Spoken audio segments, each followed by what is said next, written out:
আসসালামু আলাইকুম। আমন্ত্রণ বাংলা ভিশন সংবাদে আপনাদের সাথে আছি আমি রেজওয়ান। এলটির শুরুতে বিআরবি কেবল সংবাদ শিরোনাম। ফিলিস্তিনের ওপর ইসরায়েলি হামলা অমানবিক, এটা মেনে নেওয়া যায় না বললেন প্রধানমন্ত্রী। বিশ্বের অনেক দেশ ও সংস্থার নীরব ভূমিকার সমালোচনা। করোনায় বিপর্যস্ত জীবন জীবিকা রক্ষায় 6 লাখ কোটি টাকার বাজেট পেশ আজ। এবারও দেয়া হচ্ছে কালো টাকা সাদা করার সুযোগ। বিএনপির রাজনীতিতে থাকা না থাকা নিয়ে আগ্রহ নেই জনগণের, মন্তব্য কাদেরের। ছদ্মবেশী একদলীয় শাসন থেকে মানুষকে বাঁচাতে ঐক্যবদ্ধ আন্দোলন চান ফখরুল। দেখছিলেন বিআরবি কেবল সংবাদ শিরোনাম, এবার বিস্তারিত। ফিলিস্তিনের ওপর ইসরায়েলের হামলার তীব্র নিন্দা জানিয়েছেন প্রধানমন্ত্রী শেখ হাসিনা। তিনি বলেন, ছোট্ট শিশুও তাদের হামলা থেকে রেহাই পায়নি। এই অমানবিকতা মেনে নেওয়া যায় না। এমন পরিস্থিতিতে বিশ্বের অনেক দেশ ও সংস্থার নীরব ভূমিকারও সমালোচনা করেছেন প্রধানমন্ত্রী। বুধবার জাতীয় সংসদে এসব কথা বলেন শেখ হাসিনা। স্পিকার ডক্টর শিরিন শারমিন চৌধুরীর সভাপতিত্বে বিকেল 5টায় শুরু হয় জাতীয় সংসদের 2021-22 অর্থ বছরের বাজেট অধিবেশন। প্রথমে আব্দুল মতিন খসরু ও আসলামুল হক সহ সাবেক কয়েকজন সংসদ সদস্য ও বিশিষ্টজনদের মৃত্যুতে শোক প্রস্তাব উত্থাপন করেন স্পিকার। সকল বিদেহী আত্মার মাগফিরাত কামনা। আলোচনায় অংশ নিয়ে প্রধানমন্ত্রী শেখ হাসিনা প্রয়াতদের অবদান স্মরণ করেন। এ সময় তিনি কথা বলেন সম্প্রতি ফিলিস্তিনিদের ওপর ইসরায়েলের হামলা প্রসঙ্গে। প্যালেস্টাইনে যে ঘটনা ঘটেছে সে ঘটনা সত্যি অমানবিক। সেই ছোট্ট শিশুদের কান্না এবং তাদের সেই অসহায়তা, তা মাতৃপিতৃ হারা হয়ে ঘুরে বেড়ানো, এটা সহ্য করা যায় না। ইসরায়েল কর্তৃক একের পর এইভাবে হত্যা, এর আগেও হত্যাযজ্ঞ তারা চালিয়েছে। আমরা এই হত্যাযজ্ঞের তীব্র নিন্দাও জানাই। ইসরায়েলের হামলায় ফিলিস্তিনে হতাহতদের প্রতি বাংলাদেশের সমবেদনা জানান প্রধানমন্ত্রী। হামলার সময় বিভিন্ন দেশ ও সংস্থার নীরবতার সমালোচনা করেন তিনি। যারা অনেক সময় মানবতার এত কথা বলে, কিন্তু এ সময় অনেকেই চুপ থাকে কেন? আন্তর্জাতিক বহু সংস্থা এখন আর কথা বলে না কেন? সেটাই আমার প্রশ্ন। যাক, আমরা প্যালেস্টাইনি ভাইদের সাথে সবসময় আছি। আমাদের ছদ্মবেশ সব রকম সহযোগিতা আমরা অতীতেও করেছি, এখনও আমরা করে যাচ্ছি এবং এটা আমরা অবশ্যই করে যাব। এর আগে শোক প্রস্তাবের ওপর আলোচনা করেন সংসদে বিরোধী দলীয় উপনেতা জিএম কাদের, বিএনপি দলীয় সংসদ সদস্য হারুন রশিদ সহ সরকার ও বিরোধী দলের সদস্যরা। মিরাজ হোসেন গাজী, বাংলা ভিশন, ঢাকা।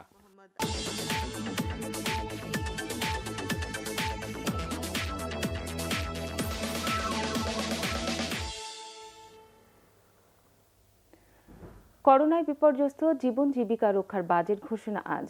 রেকর্ড পরিমাণ বড় নতুন এ বাজেটের আকার ছড়াচ্ছে 6 লাখ কোটি টাকার মাইল ফলক। নতুন বাজেট সংশোধিত বাজেটের চেয়ে 12% বড়, যেখানে এবারও গুরুত্ব পাচ্ছে স্বাস্থ্য খাত। অর্থনৈতিক প্রবৃদ্ধি লক্ষ্যমাত্রা ধরা হচ্ছে 7.2%। এবারও বাজেটে দেয়া হচ্ছে কালো টাকা সাদা করার সুযোগ। বৃহস্পতিবার বেলা 3টায় সংসদে 2021-22 অর্থ বছরের বাজেট পেশ করবেন অর্থমন্ত্রী আহমদ মোস্তফা কামাল। মহামারীর নজিরবিহীন সংকটের মুখোমুখি দাঁড়িয়ে বৃহস্পতিবার দেশ পরিচালনার নতুন বাজেট পেশ করবেন অর্থমন্ত্রী। মেগা প্রকল্প বাস্তবায়ন ও ভাইরাস থেকে জনগণকে সুরক্ষায় এবার 6,03,000 কোটি টাকা খরচের ফর্দ দেবেন তিনি। উন্নয়ন কর্মসূচির সোয়া 2 লাখ কোটি টাকা বরাদ্দের বড় অংশই তিনি দিচ্ছেন পরিবহন ও যোগাযোগ খাতে। বিশেষ গুরুত্ব পাচ্ছে স্বাস্থ্য খাত। এতে বরাদ্দ বাজেটের 7% বেশি। কোভিডের আক্রমণে সারা বিশ্বের মতো আমরা কিছুটা চাপে আছি অবশ্যই, এবং যেহেতু এটা মৃত্যু এবং বাঁচার প্রশ্ন, বাঁচা মরার প্রশ্ন। কঠিন এই সময়েও দেশের অর্থনীতির 7.2% প্রবৃদ্ধি চান অর্থমন্ত্রী। মূল্যস্ফীতি ধরে রাখতে চান 5.3%। খরচও বাড়াতে চান সমান তালে। আর তাই সব রেকর্ড ভেঙে 2,14,000 কোটি টাকার ঘাটতি বাজেটেও শঙ্কিত নন তিনি। বাজেটের পরিমাণ বাড়বে বলে আমি রেভিনিউকে একটা বিরাট টার্গেট দেব, এবং সেই টার্গেট অর্জন করা যাবে না জেনেও দেব। এতে নানান ধরনের অভিঘাত তৈরি হয়। বড় আশার বাজেট বাস্তবায়নে রাজস্ব আয়ের টার্গেট ধরা হচ্ছে 3,90,000 কোটি টাকা। এর বাইরে ব্যাংক থেকে 76,000 কোটি এবং সঞ্চয়পত্র বিক্রি করে 32,000 কোটি টাকা ধার নেবে সরকার। তবে নজর এবার কম সুদের বিদেশি ঋণের দিকে। আপনি কলেজে পড়তেন, মেসে থাকতেন বা হলে থাকতেন, আপনার আয় সবসময় ব্যয়ের চেয়ে কম ছিল, বাবা টাকা পাঠানোর পরেও কম ছিল। আমরা দেশ হিসাবেও তাই। কারণ কেন? আমরা অনেক প্রকল্প হাতে নিচ্ছি। বাজেটে সুবিধাবঞ্চিত মানুষের জন্য সুখবর থাকলেও এবার বাড়ছে না ব্যক্তি শ্রেণীর করমুক্ত আয়সীমা। বেশিরভাগ কর ও ভ্যাটের হার আগের মতো থাকলেও কমছে কর্পোরেট ট্যাক্স। কিছুটা সীমিত হলেও এবারও বহাল থাকছে কালো টাকা সাদা করার সুযোগ। স্বাধীনতার পর এ পর্যন্ত দেশে বাজেট ঘোষণা হয়েছে ৪৯ বার, যার ৩টি হয়েছে তত্ত্বাবধায়ক সরকারের আমলে। এ পর্যন্ত মোট ১৩ জন অর্থমন্ত্রী বাজেট দিয়েছেন। এদের মধ্যে সবচেয়ে বেশি ১২ বার করে বাজেট দিয়েছেন বিএনপির সময়কার অর্থমন্ত্রী এম সাইফুর রহমান এবং আওয়ামী লীগ সরকারের ২ মেয়াদের অর্থমন্ত্রী আবুল মাল আব্দুল মুহিত। আর বর্তমান অর্থমন্ত্রী আহমা মুস্তফা কামাল দিতে যাচ্ছেন তার তৃতীয় বাজেট। ১৯৭২ সালে ৩০ জুন প্রথম বাজেট দেন তৎকালীন প্রধানমন্ত্রী তাজউদ্দিন আহমেদ। প্রথম বাজেটের আকার মাত্র ৭৫২ কোটি টাকার হলেও এবার তা ছাড়াচ্ছে ৬ লাখ কোটি টাকার ঘর, যা প্রথম বাজেটের তুলনায় ৮০০ গুণ বড়। জিয়াউল হক সবুজ, বাংলা ভিশন, ঢাকা। বঙ্গবন্ধু শেখ মুজিবুর রহমানের ৪ খুনির রাষ্ট্রীয় পদক ও খেতাব বাতিলের সিদ্ধান্ত চূড়ান্ত হয়েছে, জানিয়েছেন মুক্তিযুদ্ধ বিষয়ক মন্ত্রী আকামা মোজাম্মেল হক। এছাড়া জিয়াউর রহমানের বিষয়টি নিয়ে কাজ চলমান রয়েছে বলেও জানিয়েছেন তিনি। মুক্তিযুদ্ধ বিষয়ক মন্ত্রী গতকাল জানান, বঙ্গবন্ধুর খুনিদের খেতাব ও পদবি বাতিলের সিদ্ধান্ত চূড়ান্ত। জানান, জিয়াউর রহমান খুনের সাথে জড়িত বিষয়টি মানুষ বিশ্বাস করে, তবে তা প্রমাণ করতে কাজ চলছে। পরিকল্পনা মন্ত্রী ফোন ছিনতাইয়ের ঘটনাটি বিচ্ছিন্ন বলে মন্তব্য করেছেন তিনি। দাবি করেন, দেশের সার্বিক পরিস্থিতি ভালো আছে। মন্ত্রী জানান, এখন থেকে জাতীয় পরিচয়পত্রের বিষয়টি দেখভাল করবে স্বরাষ্ট্র মন্ত্রণালয়। আবেদনের ১ মাসের মধ্যে এই আইডি দেওয়ার চূড়ান্ত সিদ্ধান্তের বিষয়টি নির্দিষ্ট করেছে কমিটি। বৈঠকে অনলাইন ব্যবসায় প্রতারণা হচ্ছে এমন বিষয়গুলোতে নজর দিতে বলা হয়েছে আইনশৃঙ্খলা বাহিনীকে। বিভিন্ন প্রতিষ্ঠান বিপুল ছাড়ের অফার কিভাবে দেয় তা খতিয়ে দেখা হচ্ছে বলেও জানান আইনশৃঙ্খলা বিষয়ক কমিটির সভাপতি। আওয়ামী লীগের সাধারণ সম্পাদক ওবায়দুল কাদের বলেছেন, বিএনপি দেশের রাজনীতিতে থাকা না থাকা নিয়ে জনগণের কোনো আগ্রহ নেই। দলটি এখন জন আস্থার তীব্র সংকটে ভুগছে। সরকারি বাসভবনে ব্রিফিংয়ে গতকাল তিনি কথা বলেছেন। ওবায়দুল কাদের বলেন, সরকার চাই অপরাজনীতি ছেড়ে বিএনপি দায়িত্বশীল বিরোধী দলের ভূমিকা পালন করবে। বেগম খালেদা জিয়া চিকিৎসা নিয়ে বিএনপি নেতারা ভাঙা রেকর্ড বাজিয়েই যাচ্ছেন বলে মন্তব্য তার। সরকার গণবিচ্ছিন্ন বিএনপি মহাসচিবের এমন মন্তব্যের জবাবে ওবায়দুল কাদের বলেন, সাম্প্রতিক সব নির্বাচনে প্রমাণ হয়েছে জনগণ কার সাথে আছে। বিএনপি জলাতঙ্ক রোগের মতো জনগণ ও নির্বাচন আতঙ্কে ভুগছে বলে মন্তব্য করেছেন আওয়ামী লীগের সাধারণ সম্পাদক। জনগণ মনে করে বিএনপি আছে বলে ষড়যন্ত্র আছে, বিএনপি আছে তাই আন্দোলনের নামে আগুন সন্ত্রাস আছে। তাদের থাকা না থাকার মাঝে এখন জনগণের কোনো আগ্রহ নেই, তারা জনআস্থার তীব্র সংকটে ভুগছে। বিএনপির মহাসচিব মির্জা ফখরুল ইসলাম আলমগীর গতকাল বলেছেন, ছদ্মবেশী একদলীয় শাসনের হাত থেকে জনগণকে বাঁচাতে হলে এখন ঐক্যবদ্ধ আন্দোলন গড়ে তুলতে হবে। বলেন, বেগম জিয়া কারাগারের বাইরে থাকলে সরকারের তখতে তাউজ ভেঙে যাবে। সেই ভয়ে চিকিৎসা করাতে বেগম জিয়াকে বিদেশে যাবার অনুমতি দেওয়া হচ্ছে না। বিএনপির প্রতিষ্ঠাতা সাবেক রাষ্ট্রপতি জিয়াউর রহমানের ৪০তম মৃত্যুবার্ষিকী উপলক্ষে ঢাকা বার মিলনায়তনে আলোচনা সভা করে জাতীয়তাবাদী আইনজীবী ফোরাম। এতে বিএনপির মহাসচিব মির্জা ফখরুল ইসলাম আলমগীর বলেন, করোনা নিয়ন্ত্রণের নামে লুটপাট করছে ক্ষমতাসীনরা। ব্যাংক থেকে ঋণ নিয়ে প্রণোদনার নামে মানুষকে বোকা বানাচ্ছে সরকার। কাকে প্রণোদনা দিচ্ছেন? আপনাদের লোকগুলোকে, যারা আপনার লুট করছে, বাংলাদেশের অর্থনীতিকে যারা একেবারে শূন্য পর্যায়ে নিয়ে গেছে তাদেরকে। বড় বড় দালান তৈরি করছেন আর বলছেন উন্নয়ন, আর মন গড়া প্রবৃদ্ধির হার দিচ্ছেন, বলছেন উন্নয়ন। উন্নয়ন সেটা নয়। উন্নয়ন হচ্ছে জনগণের যদি আপনার তার জীবনযাত্রার মান উন্নত হয়, সে যেন ভালো খেতে পায়, বাচ্চাদের লেখাপড়া করাতে পারে, স্বাস্থ্য ব্যবস্থা ঠিক থাকে, সেটাকে বলে উন্নয়ন। এমন উন্নয়ন করেছেন যে হাসপাতালে বেড নাই। এদিকে জিয়াউর রহমানের মৃত্যুবার্ষিকী উপলক্ষে নয়াপল্টনে দলের কেন্দ্রীয় কার্যালয়ে যুব দলের উদ্যোগে গরিব দুস্থদের মাঝে খাদ্য সামগ্রী বিতরণ করেন বিএনপির স্থায়ী কমিটির সদস্য মির্জা আব্বাস। এ সময় তিনি বলেন, বেগম খালেদা জিয়াকে রাজনৈতিক প্রতিহিংসার কারণেই কারাবন্দী করে রাখা হয়েছে। ঢাকা বিশ্ববিদ্যালয়ে ছাত্রদলের কর্মীদের উপর ছাত্রলীগের হামলার নিন্দা জানান তিনি। আমাদের ছাত্র নেতৃবৃন্দকে বেধড়ক পিটিয়েছে, তাদেরকে আহত করেছে, তারা অনেকেই আজকে মৃত্যুর সঙ্গে বিভিন্ন হসপিটালে পাঞ্জা লড়ছে। আমি এর তীব্র নিন্দা করছি এবং আমি ছাত্র যুবক ভাইদেরকে অনুরোধ জানাবো, এর তীব্র প্রতিশোধ নিতে হবে। আপনারা প্রস্তুত হন এবং সেই প্রতিশোধের মাধ্যমে আমরা দেশে গণতন্ত্র আনবো, স্বাধীনতা রাখবো, সার্বভৌমত্ব রক্ষা করব। অবিলম্বে বেগম খালেদা জিয়ার মুক্তির দাবি জানান মির্জা আব্বাস। জাহাঙ্গীর আকন্দ, বাংলা ভিশন, ঢাকা। দেশে করোনা ভাইরাসে মৃত্যু কমলেও বেড়েছে শনাক্ত। বুধবার স্বাস্থ্য অধিদপ্তরের প্রেস বিজ্ঞপ্তিতে জানানো হয়, করোনায় আরও 34 জনের মৃত্যু হয়েছে। করোনা ভাইরাসে প্রাণ গেল মোট 12,694 জনের। 1,988 জনের শরীরে করোনা শনাক্ত হয়েছে। এ নিয়ে দেশে ভাইরাসটিতে আক্রান্ত হলেন মোট 8,04,293 জন।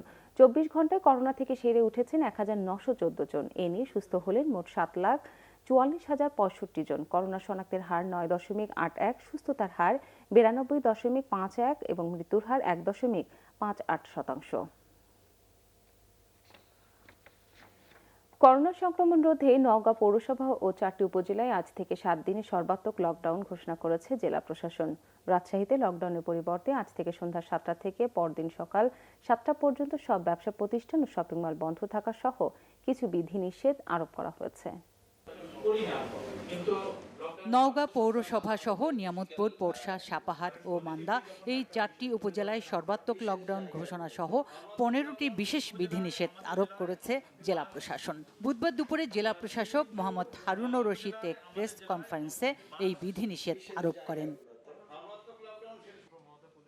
এদিকে বুধবার বিকেলে রাজশাহী জেলা করোনা পর্যালোচনা কমিটির সভা শেষে রাজশাহী জেলা প্রশাসক আব্দুল জলিল সার্বিক পরিস্থিতি বিবেচনায় লকডাউনের পরিবর্তে কিছু বিধিনিষেধের কথা জানিয়েছেন। সন্ধ্যা 7টার পর থেকে সকল ধরনের দোকান এবং শপিং মল বন্ধ থাকে। আগামীকাল থেকে পরবর্তী নির্দেশ না দেওয়া পর্যন্ত সন্ধ্যা 7টার পরে আইডি কার্ড ব্যতীত এবং জরুরি প্রয়োজন ছাড়া কোনো লোক ঘরের বাইরে বের হতে পারবে না। অন্যদিকে করোনা সংক্রমণ রোধে লকডাউন হচ্ছে না গোটা খুলনায়। 4টি থানা এলাকায় নেওয়া হচ্ছে বিশেষ ব্যবস্থা। বুধবার সকালে খুলনা জেলা করোনা সংক্রমণ প্রতিরোধ কমিটির সভা থেকে এই সিদ্ধান্ত হয়।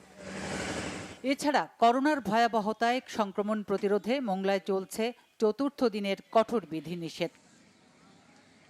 সবশেষ পরীক্ষা বিবেচনায় মোংলা বন্দর এলাকায় করোনায় আক্রান্তের হার 73.80%।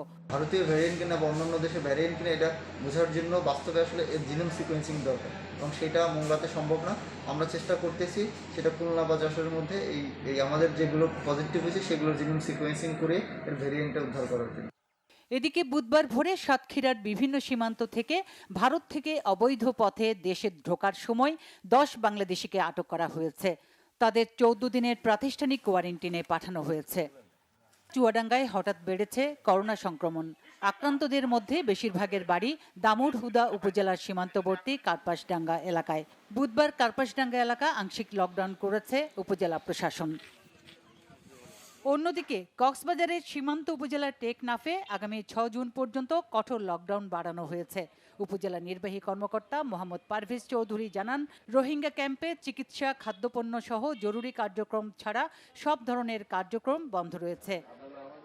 সুচরিতা সূচি, বাংলা ভিশন, নিউজ ডেস্ক। গোপন নয়, প্রকাশ্য চুক্তির মাধ্যমে করোনা টিকা সহ স্বাস্থ্য খাতের কেনাকাটার ওপর জোর দিয়েছেন বিশিষ্টজনরা। গতকাল তারা এক আলোচনায় বলেছেন, টিকা নিয়ে ব্ল্যাকমেল করছে উৎপাদনকারী দেশ ও বাণিজ্যিক প্রতিষ্ঠানগুলো। টিকা উৎপাদনের রাষ্ট্রীয় সক্ষমতার তাগিদ দেওয়া হয়েছে বৈঠকে।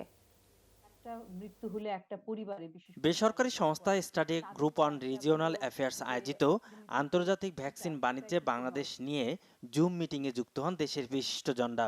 সাবেক তত্ত্বাবধায়ক সরকারের উপদেষ্টা ডক্টর হোসেন জিল্লুর রহমান বলেন, খাতভিত্তিক টিকাদান কর্মসূচি সম্পাদন করতে হবে, টিকার সরবরাহ বাড়াতে হবে, কেনাকাটায় আনতে হবে স্বচ্ছতা। চুক্তিগুলো কেন গোপন রাখতে হবে? একজন সাংবাদিক নিগৃহীত হলেন এইসব তথ্য জোগাড় করার চেষ্টা করতে গিয়ে। এইখানে আই থিঙ্ক আমার মনে করি যে এখানে বরঞ্চ ট্রান্সপারেন্সি বরঞ্চ আমাদেরকে আরেকটু শক্তিশালী জায়গায় নিয়ে যাবে। সরকারকে আমি বলছি যে কৌশলগত চিন্তাগুলো পরিষ্কার করে একটা দিক নির্দেশনামূলক পথরেখা তৈরি করা, এই উদ্দেশ্যে একটা বেসরকারি হেলথ কমিশন, এটা হয়তো আমাদের চিন্তার মধ্যে আমরা নিয়ে আসতে পারি। একই মত দেন অধ্যাপক ডক্টর আনু মোহাম্মদ। বরং উন্নত দেশগুলো টিকাকে অস্ত্র হিসেবে ব্যবহার করতে পারে আশঙ্কা করছেন তিনি। 2020 সালে তাদের যেরকম দাম তারা বলেছিল, এখন দেখা যাচ্ছে এই দাম, এটা ধরেন $3-4 থেকে শুরু করে $35, $40 পর্যন্ত। একটা ডোজ দেখা যাচ্ছে। তার মানে তারা সুবিধা মতো ক্রাইসিস তৈরি হলে, চাহিদা তৈরি হলে এক ধরনের ব্ল্যাকমেইল করার মতো অবস্থা তৈরি করছে। 2024 সালের মধ্যে সবার জন্য টিকা নিশ্চিত করা না গেলে তা হবে বিশ্ব স্বাস্থ্যের জন্য হুমকি, মন্তব্য সিপিডি নির্বাহী পরিচালক ডক্টর ফাহমিদা খাতুনের। একটি দেশের উপর টিকা সংগ্রহের নির্ভরশীলতা সরকারের দূরদর্শিতার পরিচয় দিয়েছে। এই 50 লক্ষ হয়তো $10 আনতাম, তারপরে দর কষাকষি করে আমরা যখন একটু বেটার অবস্থায় যেতে পারতাম বা অন্যান্য টেকাও যখন চলে আসতো, হয়তো আমরা জানি যে সিঙ্গেল ডোজ টেকাও কিন্তু বাজারে আসার প্রক্রিয়াতে আছে। তো সেই জায়গাগুলোতে হয়তো আমরা আরো বেটার যে কূটনৈতিক সাফল্য সেটা হয়তো আমরা দেখালে হয়তো আমাদের এখানে আমাদের যে খরচ যেটা সেটা সাশ্রয় হতো। এখানে 600 কোটি টাকা কিংবা 1000-10,000 কোটি টাকা যদি বেশিও লাগে, সেটা তো স্বাস্থ্যের জন্য আমাদেরকে এটা বহন করতেই হবে। তবে এটা বলার অর্থ এই না যে আমরা এই ধরনের অপচয়কে আমরা এন্ডোর্স করছি। আমাদের একটা রাষ্ট্রীয় প্রতিষ্ঠানকে অন্তত এই সক্ষমতা বাড়ানোর জন্য টেকনোলজি ট্রান্সফারের মাধ্যমে যত তাড়াতাড়ি সম্ভব আমাদের গড়ে তুলতে হবে। সংক্রমণ ঠেকাতে কার্যকর পদক্ষেপের পাশাপাশি বিশ্বাসযোগ্য পরিসংখ্যান দেওয়ার তাগিদও দেন বিশিষ্টজনরা। সৈয়দ আব্দুল মুহিত, বাংলাভিশন, ঢাকা। ভাষান্তরে স্থানান্তরিত রোহিঙ্গাদের সহায়তায় জাতিসংঘ অংশ নেবে বলে গতকাল জানিয়েছেন আন্তর্জাতিক সংস্থাটির শরণার্থী বিষয়ক সংস্থা UNHCR এর 2 প্রতিনিধি। এদিকে রোহিঙ্গাদের প্রত্যাবাসন দ্রুততর করতে মিয়ানমারের ওপর জাতিসংঘকে চাপ দেওয়ার আহ্বান জানিয়েছেন পররাষ্ট্রমন্ত্রী ডক্টর একে আব্দুল মোমেন।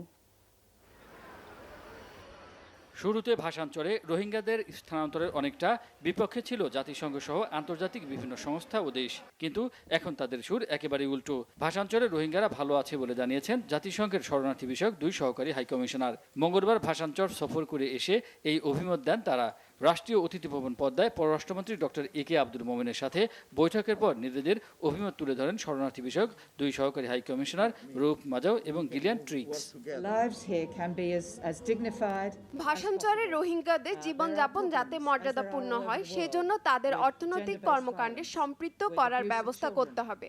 এটা যাতে নিশ্চিত হয় সেজন্য আমরা এখানে এসেছি। তাদের শিশুদের জন্য শিক্ষার ব্যবস্থা করতে হবে, তাদের অবাধ চলাচল, স্বাস্থ্যসেবা সহ অন্যান্য সুযোগ সুবিধা দিতে হবে। ভাষান্তরের জীবনযাপন কক্সবাজারের তুলনায় অনেক ভালো। রোহিঙ্গারা যেন সবকিছু থেকে বিচ্ছিন্ন এটা অনুভব না করে, সেজন্য তাদের অর্থনৈতিক কর্মকাণ্ডের ব্যবস্থা করতে হবে। আমরা ভাষান্তরে রোহিঙ্গাদের সহায়তায় অংশ নেব, আন্তর্জাতিক সম্প্রদায়কেও অংশ নেওয়ার আহ্বান জানাই। পররাষ্ট্রমন্ত্রী ডক্টর একে আব্দুল মোমেন বলেন, 4 বছর হয়ে গেলেও রোহিঙ্গারা নিজ দেশে ফিরতে না পেরে হতাশ। এজন্য তাদের প্রত্যাবাসন দ্রুত করতে জাতিসংঘের প্রতি আহ্বান জানান তিনি। আমরা বললাম ওনাদের এই রাখাইনে ওনারা বেশি জানি ফোকাস দেন।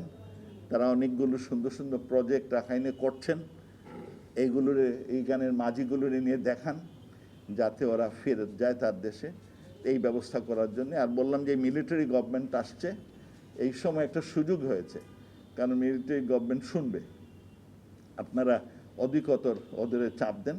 চলমান করোনা থেকে রোহিঙ্গাদের সুরক্ষা দেয় সরকারকে ধন্যবাদ জানান জাতিসংঘের প্রতিনিধিরা। ইমরুল কায়েস, বাংলাভিশন, ঢাকা। ঢাকা দক্ষিণ সিটির কোথাও 3 ঘন্টার বেশি পানি জমে থাকবে না এমন পরিকল্পনা নিয়ে কাজ করার কথা জানিয়েছেন মেয়র ব্যারিস্টার শেখ ফজলে নূর তাপস। আর উত্তরের মেয়র আতিকুল ইসলাম জানান, জলাবদ্ধতা পুরোপুরি নিরসনে কাজ করছেন তারা। অল্প বৃষ্টিতেই ভাসছে রাজধানী, এতে নিয়মিত জলজটের ভোগান্তির শিকার হচ্ছেন বাসিন্দারা। এমনই প্রেক্ষাপটে মিরপুরে 14 নম্বর ব্রাউনিয়া খালের উপর নির্মিত অবৈধ স্থাপনা উচ্ছেদ করেছে উত্তর সিটি কর্পোরেশন। এই সময় উত্তরের মেয়র আশা প্রকাশ করেন, আগামীতে রাজধানীতে আর থাকবে না জলাবদ্ধতা। কতগুলা বিম, কতগুলা পিলার, কতগুলা গ্রেড বিম, এটা চতুর্দিকে কিন্তু সিলটারেশন হয়ে গেছে, পানির প্রবাহ কিন্তু এখন শুরু হচ্ছে। তা আমাদের কাজ হচ্ছে হলো অবৈধভাবে যাদের খাল দখল আছে এটাকে উচ্ছেদ করা এবং খালের পানিটা প্রবাহ করা। এটি করতে পারলে মিরপুরের যে পানির যেই জমাট অবস্থা গতকাল যে অনেকে বলেছেন, এগুলো কিন্তু অনেক অংশে দূর হবে। এদিকে নগর ভবনে তেলুগু সম্প্রদায়ের পরিচ্ছন্নতা কর্মীদের কাছে বাড়ির চাবি হস্তান্তর অনুষ্ঠানে যোগ দেন ঢাকা দক্ষিণের মেয়র। জলাবদ্ধতা নিরসনে নেওয়া পদক্ষেপের কথা জানান তিনি। আগামী 2 মাস টাস্কফোর্স ক্র্যাশ প্রোগ্রাম যেটা হয়, টাস্কফোর্সের মাধ্যমে আমরা মাঠ পর্যায়ে থাকব।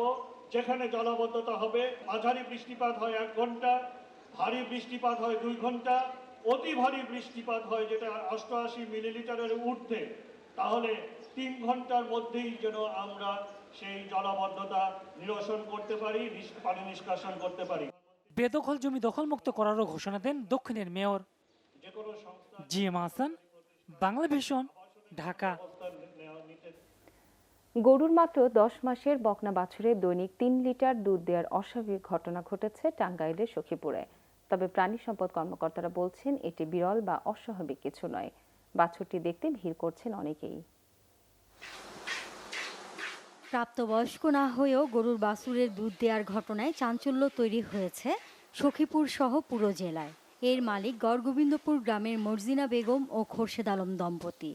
প্রথম অবাক লাগছে যে এটা কেমন ঘটনা হলো, বাছুর দিয়ে পানাইতেছি আর একটা গাই ওষার দেয়, ও দুধ খায়, হঠাৎ করে দুধ আসে, কি জানি কোনো সমস্যাই হলো নাকি। পরে ডাক্তার আনলাম, ডাক্তার আনার পর বললো যে না তোমার গায়ে সুস্থ আছে, বাছুর সুস্থ আছে। এগুলো পাইতেছি এরকম কোনোদিন হয় না, এরকম আমরা কোনোদিন দেখিও নেই এবং কি শুনিও নেই, এটাই প্রথম দেখলাম। বাছুর বয়স হলো 10 মাস। বকনা বাছুরটিকে দেখতে প্রতিদিন অসংখ্য মানুষের ভিড়। এটা আসলে বিরল একটা জিনিস, কারণ গাভী বাচ্চা প্রসব করার পর মূলত দুধ দেয়, কিন্তু এটা বয়সী মাত্র 10 মাস, তারপরও দুধ দিচ্ছে। ফেসবুকে দেখছি দেখে আর এই দেখতে আসলাম। আমার এইটুকু বয়সে আমি আশ্চর্য ঘটনা আমাকে জীবনে কোরআন দেই নাই যে বহান গরু বকনা গরু পালন যায়। দিন যাইতে ওটার দুধ আরো বাড়তেছে। হরমোনজনিত কারণে এমনটি হয়ে থাকতে পারে বলে জানালেন প্রাণী সম্পদ কর্মকর্তা।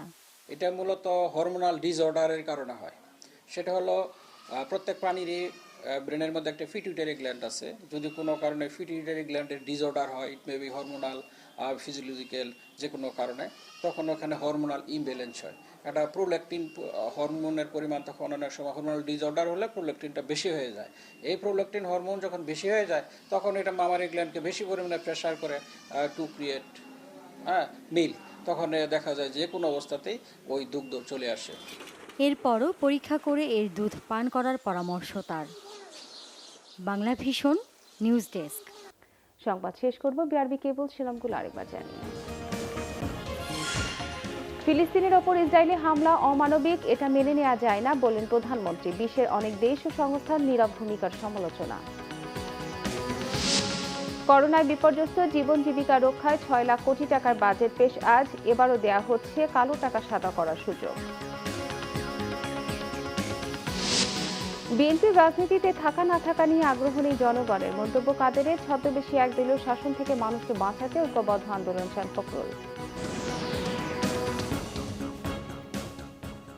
এই ছিল এখনকার মতো। পরের সংবাদ সকাল 10টায় এবং 9টায় রয়েছে নিউজ টপ 10 দেখার আমন্ত্রণ রইল। এছাড়া বাংলা ভিশন সংবাদ ও সংবাদ সংশ্লিষ্ট অনুষ্ঠান দেখতে ভিজিট করুন www.banglavision.tv ও facebook.com/banglavision এবং সাবস্ক্রাইব করুন youtube.com/banglavision। সঙ্গে থাকার জন্য ধন্যবাদ সবাইকে।